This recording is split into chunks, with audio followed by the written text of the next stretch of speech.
আসসালামু আলাইকুম, সবাইকে অভিনন্দন নতুন বছরে এবং শুভেচ্ছা।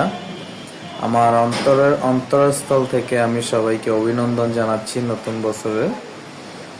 সবাই আমার জন্য দোয়া করবেন, আপনাদের জন্য আমার দোয়া রইল, ভালোবাসা রইল, আপনারাও আমাকে ভালোবাসবেন।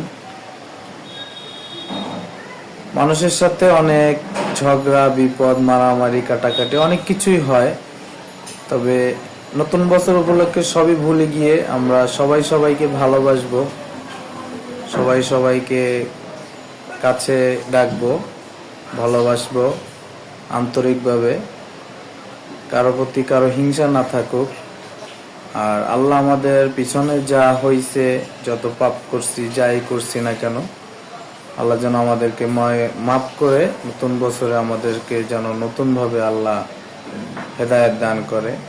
সবার জন্য দোয়া এবং ভালোবাসা রইল। আল্লাহ হাফেজ।